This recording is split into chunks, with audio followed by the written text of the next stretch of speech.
பார்த்துன்னு இருக்கிறது Surya tech channel. நாங்கள் சூர்யா. நம்ம இன்னைக்கு இந்த வீடியோவில் எதை பற்றி பார்க்க போகிறோம்னா, எல்லோருடைய மொபைலுமே டைப் பண்ணுறதுக்கு யூஸ் பண்ணுற கீபோர்டு பார்த்தீங்கன்னா மேக்ஸிமம் அந்த கூகுள் கீபோர்டு தான் யூஸ் பண்ணுவாங்க. அந்த கூகுள் கீபோர்டு தான் ரொம்ப டைப் பண்ணுறதுக்கு ஈஸியாகவும் இருக்கும், நல்லாவும் இருக்கும். கீபோர்ட்லேயே ஒரு சிறந்த பெஸ்ட்டான கீபோர்டுனா அது வந்து கூகுள் கீபோர்டு தான். கூகுள் கீபோர்டு அடிச்சுக்கிறதுக்கு ஆளே கிடையாது. இந்த கீபோர்டில் யாருக்குமே தெரியாது இருக்கக்கூடிய ஒரு 7 டிப்ஸ் அண்ட் ட்ரிக்ஸை பற்றி தான் பார்க்க போகிறோம். இந்த 7 டிப்ஸ் அண்ட் ட்ரிக்ஸை மட்டும் நீங்கள் தெரிஞ்சுக்கினீங்களா உங்களுடைய வாட்ஸ்அப்லையோ இல்லைனா வேறு எதனா ஒரு சோசியல் மீடியாவிலையோ நீங்கள் வந்து சாட் பண்ணுற போது அவங்ககிட்ட வந்து நீங்கள் மாஸ்க் காட்டலாம். ஸோ அந்த மாதிரி ஒரு டிப்ஸ் அண்ட் ட்ரிக்ஸை பார்க்க போகிறோம். ஸோ அதுக்கு முன்னாடி நம்ம சேனலுக்கு வந்து நீங்கள் புதுசாக வந்துருந்தீங்கன்னா கீழே இருக்கக்கூடிய அந்த சப்ஸ்கிரைப் பண்ண கிளிக் பண்ணி சப்ஸ்கிரைப் பண்ணிக்கோங்க. அப்படியே பக்கம் இருக்கக்கூடிய பெல் ஐக்கனை கிளிக் பண்ணி ஆல் அப்படின்றதுல நீங்கள் செட் பண்ணிட்டீங்களா இந்த மாதிரி எந்த ஒரு வீடியோ போட்டாலையும் உங்கள் மொபைலுக்கு வந்து ஒரு நோட்டிஃபிகேஷன் வந்துடும். ஸோ நீங்கள் மிஸ் பண்ணாமல் பார்த்துக்கலாம். நெக்ஸ்ட்டு வந்து முக்கியமானது, உங்களுக்கு இந்த வீடியோ பிடிச்சிருந்தா மறக்காமல் இந்த வீடியோக்கு ஒரு லைக் பண்ணிவிடுங்க. உங்களுடைய நண்பர்களுக்கும் இந்த வீடியோ ஷேர் பண்ணிவிடுங்க. சரி வாங்க நம்ம இப்போ வீடியோக்குள்ளே போயிடலாம். ஓகே நண்பா, இந்த கூகுள் கீபோர்டோட லிங்க் வந்து இந்த வீடியோ கீழே டிஸ்கிரிப்ஷனில் கொடுக்குறேன். உங்களுக்கு தேவையான டவுன் பண்ணிக்கோங்க. அப்படி உங்களுக்கு டவுன் பண்ண தெரியலன்னா நீங்கள் ப்ளே ஸ்டோர் போயிட்டு கூகுள் கீபோர்டு அப்படின்னு சொல்லிட்டு சர்ச் பண்ணாலே அந்த கீபோர்டு வரும். நீங்கள் அதில் கூட டவுன் பண்ணிக்கலாம். ஓகே நண்பா, இப்போ ஃபஸ்ட் என்னன்னு சொல்லிட்டு பார்க்கலாம். உங்களுடைய வாட்ஸ்அப்பில் வந்து நீங்கள் எதனா ஒரு மெசேஜ் பண்ண இருக்கிறபோது நீங்கள் அந்த மெசேஜுக்கு சென்டரில் நீங்கள் எதனா ஒரு தப்பு பண்ணிட்டீங்களன்னா அந்த மெசேஜை வந்து நீங்கள் மறுபடியும் மாற்றுறதுக்கு அந்த பேஸ் பாரை வந்து நீங்கள் அட்ஜஸ்ட் பண்ணுற மாதிரி இருக்கும். அப்படி அட்ஜஸ்ட் பண்ணிவிட்டு நீங்கள் சென்டரில் வந்து அந்த லெட்டரை வந்து சேஞ்ச் பண்ணிக்கலாம். ஆனால் சம்டைம் பார்த்தீங்கன்னா அந்த பேஸ் பாரை வந்து அட்ஜஸ்ட் பண்ணும்போது நம்மளால் கரெக்டாக அட்ஜஸ்ட் பண்ணி கரெக்டான இடத்துல வைக்க முடியாது. இந்த மாதிரி ப்ராப்ளம் இருந்துச்சுன்னா இந்த கீபோர்ட்லேயே கீழே வந்து பேஸ் பட்டன் கொடுத்துருப்பாங்க. அந்த பேஸ் பட்டனை நீங்கள் வந்து லெஃப்ட் சைடும் ரைட் சைடும் அந்த மாதிரி நீங்கள் கிளிக் பண்ணிங்களன்னா அந்த பேஸ் பார் வந்து அந்த பக்கம் இந்த பக்கம் அப்படின்னு சொல்லிட்டு மூவ் ஆகினே இருக்கும். உங்களுக்கு வந்து எந்த இடத்துல நீங்கள் வந்து லெட்டரை சேஞ்ச் பண்ணணும்னு நினைக்கிறீங்களோ அந்த இடத்துல வச்சுட்டு நீங்கள் லெட்டரை வந்து மாற்றிக்கலாம்.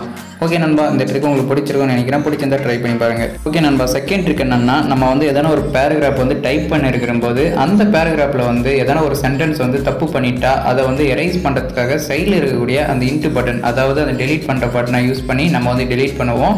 அந்த மாதிரி டெலீட் பண்ணுறது வந்து ரொம்ப கஷ்டமாக இருக்கும். ஒன்று டெலீட் பண்ணுறதுக்கு ரொம்ப கஷ்டமாக இருக்கும், ரொம்ப டைம் எடுத்துக்கும். அதுக்காக தான் இப்போ புதுசாக ஒரு ட்ரிக் கண்டுபிடிச்சிருக்கோம். நீங்கள் என்ன பண்ணுறீங்கன்னா, நீங்கள் அந்த இன்ட்டு பார் இருக்குல்ல, அந்த இன்ட்டு பாரிலிருந்து கீழே வந்து பேஸ் பட்டன் கொடுத்துருப்பாங்க. அது வரைக்கும் உங்களுடைய ஃபிங்கரில் வந்து நீங்கள் மூவ் பண்ணீங்களன்னா அது வந்து க்ரீன் கலரில் அப்படியே அந்த சென்டென்ஸ் வந்து செலக்ட் ஆகினே வரும். அது செலக்ட் ஆகிட்ட உடனே நீங்கள் கையை எடுத்துட்டீங்களன்னா அது வந்து அப்படியே டெலீட் ஆகிடும். இது வந்து நீங்கள் டைப் பண்ணியிருக்கிற அந்த மெசேஜை வந்து சீக்கிரமாக டெலீட் பண்ணுறதுக்கு எல்லாருக்குமே யூஸ்ஃபுல்லாக இருக்கும். பிடிச்சிருந்தா ட்ரை பண்ணி பாருங்கள். ஓகே நண்பா, இப்போ வந்து நம்ம மூணாவது ட்ரிக் என்னன்னு சொல்லிட்டு பார்க்கலாம். நம்மளுடைய மொபைலை வந்து நம்ம ஒரே ஒரு கையில் யூஸ் பண்ணி இருக்கிற போது அந்த நேரத்தில் வந்து யாருக்குன்னா ஒருத்தருக்கு மெசேஜ் பண்ணணும்னா நம்மளுடைய கீபோர்டு வந்து ரொம்ப பெருசாக இருக்கும். நம்மளால் கரெக்டாக வந்து அந்த லெட்டர்ஸை வந்து டச் பண்ணி டைப் பண்ணி சென்ட் பண்ண முடியாது. ஸோ அந்த மாதிரி ப்ராப்ளம் இருந்துச்சுன்னா நம்மளுடைய கீபோர்டை வந்து நம்ம அட்ஜஸ்ட் பண்ணிக்கலாம், சின்னசாக மாற்றிக்கலாம். அது எப்படின்னு சொல்லிட்டு பார்க்கலாம். இந்த கீபோர்டில் சைடில் வந்து இந்த மாதிரி ஒரு ஏரோ மார்க் கொடுத்துருப்பாங்க. அந்த ஏரோ மார்க்கை நீங்கள் இந்த மாதிரி லாங் ப்ரெஸ் பண்ணிங்களன்னா மேலே ஒரு ஐக்கன் வரும். அந்த ஐக்கனை கிளிக் பண்ணிங்களன்னா உங்களுடைய கீபோர்டு வந்து இந்த மாதிரி சின்னசாகிடும். இந்த கீபோர்டை வந்து நீங்கள் லெஃப்ட் சைடு ரைட் சைடு அப்படின்னு சொல்லிட்டு மாற்றிக்கலாம். நீங்கள் எந்த கையில் உங்களுடைய மொபைலை யூஸ் பண்ணுறீங்களோ அதுக்கேற்ற மாதிரி மாற்றிக்கலாம். நெக்ஸ்ட்டு வந்து இந்த கீபோர்டோட சைஸை கூட நீங்கள் இன்க்ரீஸ் பண்ணிக்கலாம், டிக்ரீஸ் பண்ணிக்கலாம். நீங்கள் வந்து ஒரே ஒரு கையில் உங்களுடைய மொபைலை கண்ட்ரோல் பண்ணியிருக்கீங்க. அந்த நேரத்தில் வந்து உங்களுக்கு எதனா ஒரு மெசேஜ் வருது. அந்த மெசேஜுக்கு வந்து நீங்கள் டைப் பண்ணி ஒரு மெசேஜ் சென்ட் பண்ணணும். ஆனால் உங்களால் டைப் பண்ணி சென்ட் பண்ண முடியாது. ரொம்ப கஷ்டமாக இருக்கும். மொபைல் வந்து ரொம்ப பெருசாக இருக்கும். ஸோ இந்த மாதிரி அட்ஜஸ்ட் பண்ணிக்கோங்க. உங்களுக்கு பிடிச்ச மாதிரி நீங்கள் அட்ஜஸ்ட் பண்ணிவிட்டு நீங்கள் வந்து ஈஸியாக டைப் பண்ணி யாருக்குனாலும் ஈஸியாக மெசேஜ் பண்ணிக்கலாம். ஓகே நண்பா, இப்போ வந்து நாலாவது ட்ரிக் என்னன்னு சொல்லிட்டு பார்க்கலாம். நம்மளுடைய கீபோர்டில் வந்து நம்ம இங்கிலீஷில் டைப் பண்ணும்போது அந்த மெசேஜ் வந்து அப்படி தமிழில் டிரான்ஸ்லேட் பண்ணிக்கிறது அப்படின்னு சொல்லிட்டு பார்க்கலாம். இந்த கீபோர்ட்லேயே ஒரு டிரான்ஸ்லேட் பண்ணுற மாதிரி ஒரு ஐக்கனை கொடுத்துருப்பாங்க. அதை கிளிக் பண்ணிங்களான்னா இந்த மாதிரி தான் வரும். இதில் ஃபஸ்ட்டு பார்த்தீங்கன்னா டிடெக்டட் லாங்குவேஜ் அப்படின்னு இருக்கும். இதில் வந்து நீங்கள் வந்து இங்கிலீஷை செலக்ட் பண்ணிக்கோங்க. அதுக்கு பக்கம் பார்த்தீங்கன்னா இன்னொரு லாங்குவேஜ் இருக்கும். அந்த லாங்குவேஜில் வந்து நீங்கள் தமிழை செலக்ட் பண்ணிக்கோங்க. இப்படி நீங்கள் செலக்ட் பண்ணிவிட்டு முடிச்சுட்டு பின்னாடி கீழே பார்த்தீங்கன்னா ஒரு பாக்ஸ் மாதிரி ஓப்பன் ஆகிருக்கும். அந்த பாக்ஸில் வந்து நீங்கள் என்ன பண்ணுறீங்கன்னா இந்த மாதிரி அந்த பாக்ஸில் வந்து இங்கிலீஷில் டைப் பண்ணுங்க. இப்போ நான் உதாரணமாக பார்த்தீங்கன்னா அவர் யூ அப்படின்னு சொல்லிட்டு டைப் பண்ணுறேன். அந்த மெசேஜ் வந்து அப்படியே தமிழில் டிரான்ஸ்லேட் ஆகிடுச்சு. டிரான்ஸ்லேட் ஆகிட்டு நீங்கள் எப்படி இருக்கிறீங்க அப்படின்னு சொல்லிட்டு ஒரு மெசேஜ் வந்துருக்குது.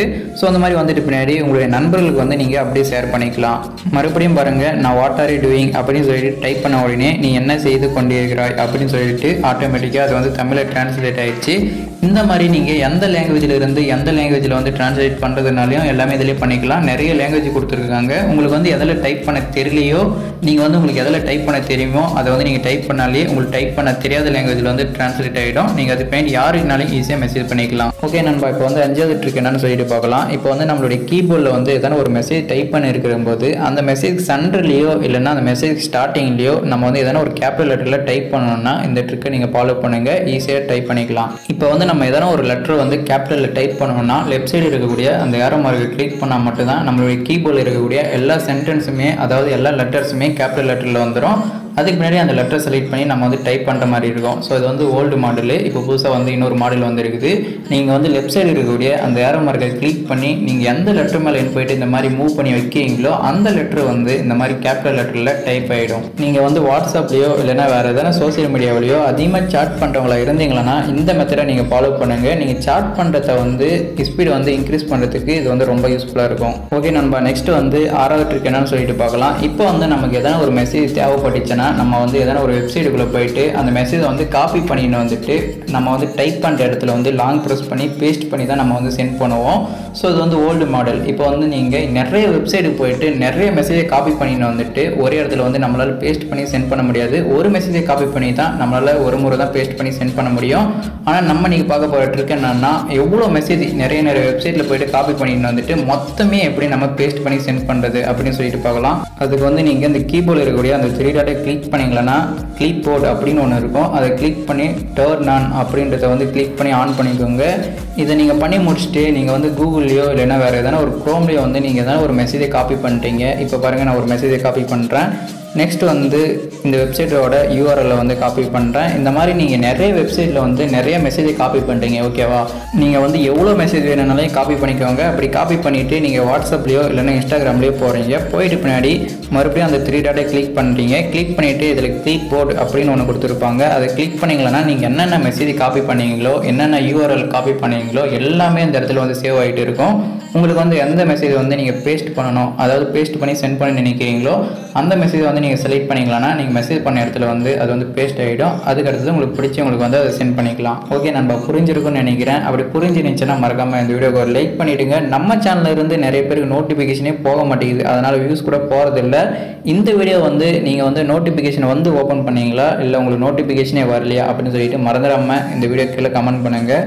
ஓகே நண்பா, நெக்ஸ்ட்டு வந்து 7வது ட்ரிக் என்னென்னா, நிறைய பேருக்கு படிக்க தெரிஞ்சிருக்கும், நிறைய பேருக்கு படிக்க தெரியாமல் இருக்கும். ஸோ அந்த மாதிரி படிக்க தெரியாதவங்க யாரானா இருந்தீங்களன்னா, அப்படி இல்லைன்னா உங்களுக்கு வந்து கூகுள் கீபோர்டு இல்லைன்னா வேறு எதனா ஒரு கீபோர்டை யூஸ் பண்ணி டைப் பண்ணுறது வந்து ரொம்ப கஷ்டமாக இருக்குது ப்ரோ, நானே ஒரு சோம்பேறி, எனக்கு வந்து வாய்ஸில் பேசினா மட்டும் போதும், அது வந்து அப்படியே தமிழில் வந்து டிரான்ஸ்லேட் பண்ணி கொடுக்கணும், நான் அந்த மெசேஜை வந்து ஒருத்தருக்கு அப்படியே சென்ட் பண்ணிடணும், அந்த மாதிரி இருந்தால் சொல்லுங்கள் அப்படின்னு சொல்லிட்டு நிறைய பேர் கிட்ட இருந்தாங்க. ஸோ அதுக்காக தான் இந்த ட்ரிக்கு. அதுக்கு வந்து நீங்கள் என்ன பண்ணுறீங்கன்னா, இந்த கீபோர்டோட செட்டிங்ஸ்குள்ளே போயிட்டு லாங்குவேஜஸ் அப்படின்னு இருக்கும், அதை கிளிக் பண்ணிக்கலாம்னா கீழே வந்து ஆட் கீபோர்டு அப்படின்னு இருக்கும். அதை வந்து நீங்கள் கிளிக் பண்ணிக்கலாம்னா இங்கே வந்து நிறைய லாங்குவேஜ் கொடுத்துருப்பாங்க. இந்த உலகத்தில் இருக்கிற எல்லா லாங்குவேஜுமே கொடுத்துருப்பாங்க. உங்களுக்கு வந்து இதில் எந்த லாங்குவேஜ் வேணும்னாலும் நீங்கள் செலக்ட் பண்ணிக்கலாம். இப்போ வந்து நான் தமிழை செலக்ட் பண்ணிக்கினேன். தமிழை செலக்ட் பண்ணிவிட்டு நீங்கள் மறுபடியும் வெளியே வந்துடுங்க. வெளியே வந்துட்டு பின்னாடி உங்களுடைய கீபோர்டில் வந்து பேஸ்ட் பட்டன் வந்து கீழே கொடுத்துருப்பாங்க. அந்த பேஸ்ட் பட்டனை வந்து நீங்கள் லாங் ப்ரெஸ் பண்ணிங்களன்னா இந்த மாதிரி தான் எல்லா லாங்குவேஜுமே வரும். இதில் வந்து நீங்கள் தமிழை செலக்ட் பண்ணிக்கோங்க. தமிழை செலக்ட் பண்ணிவிட்டு சைடில் வந்து நீங்கள் வந்து பேசுகிறதுக்காக ஒரு மைக் கொடுத்துருப்பாங்க. அந்த மைக்கை நீங்கள் கிளிக் பண்ணிவிட்டு நீங்கள் இந்த மாதிரி பேசினா போதும். இப்போ பாருங்கள், நான் பேசி கட்டுறேன். நீங்கள் வந்து எப்படி இருக்கீங்க அப்படின்னு சொல்லிட்டு நீங்கள் பேசுனீங்களன்னா அது வந்து அப்படியே உங்களுடைய டைப் பண்ணுற இடத்துல வந்து இந்த மாதிரி டைப் ஆகிடும். அதை வந்து உங்களுடைய ஃப்ரெண்ட்ஸ்க்கு வந்து இந்த மாதிரி ஷேர் பண்ணிக்கலாம். நீங்கள் வந்து அந்த மைக்கை மட்டும் ஆன் பண்ணிவிட்டு நீங்கள் என்ன வேணும்னாலும் பேசிக்கலாம். நீங்கள் பேசுகிறத அப்படியே டைப் பண்ணி கொடுத்துரும். நீங்கள் வந்து ஈஸியாக சென்ட் பண்ணிக்கலாம். எனக்கு வந்து டைப் பண்ணுறது வந்து ரொம்ப கஷ்டமாக இருக்குது, நான் பேசுகிறேன் ஆனால் எனக்கு வந்து பேசுகிறது வந்து அப்படியே மெசேஜை கன்வெர்ட் பண்ணி கொடுக்கணும் அப்படின்னு யாரன்னா இருந்தீங்களன்னா இந்த மாதிரி ட்ரை பண்ணி பாருங்கள். நீங்கள் என்ன பேசினாலுமே அப்படியே உங்களுக்கு மெசேஜை மாற்றி கொடுத்துரும். நீங்கள் யாருக்குனாலும் ஈஸியாக மெசேஜ் பண்ணிக்கலாம். கொஞ்சம் ஸ்பீடாகவும் மெசேஜ் பண்ணுறதுக்கு ஈஸியாக இருக்கும். ஓகே நண்பா, இந்த வீடியோவில் பார்த்த எல்லா ட்ரிக்ஸுமே உங்களுக்கு பிடிச்சிருக்கும்னு நினைக்கிறேன். உங்களுக்கு இன்னும் நிறைய ட்ரிக்ஸ் தெரிஞ்சுக்கணும்னு நினச்சிங்களா, ஆல்ரெடி நம்மளுடைய சேனலில் வந்து இதுக்கு முன்னாடி கீபோர்ட் ட்ரிக்ஸ் அப்படின்னு சொல்லிட்டு போட்டுருக்கோம். அந்த வீடியோ லிங்க் வந்து இந்த வீடியோக்குள்ளே டிஸ்கிரிப்ஷனில் கொடுக்குறேன். உங்களுக்கு பிடிச்சிருந்தா போய் பாருங்கள். ஓகே நண்பா, இந்த வீடியோ உங்களுக்கு பிடிச்சிருந்தா மறக்காமல் இந்த வீடியோக்கு ஒரு லைக் பண்ணுங்கள், உங்களுடைய நண்பர்களுக்கு ஷேர் பண்ணுங்கள். இது வரைக்கும் நம்ம சேனலை சப்ஸ்கிரைப் பண்ணலன்னா சப்ஸ்கிரைப் பண்ணிக்கோங்க. அப்போ தான் இந்த மாதிரி எந்த ஒரு வீடியோ போட்டாலும் உங்கள் மொபைலுக்கு வந்து ஒரு நோட்டிஃபிகேஷன் வரும். ஓகே நண்பா, பாய். அடுத்த ஒரு நல்ல வீடியோவில் சந்திக்கிறேன்.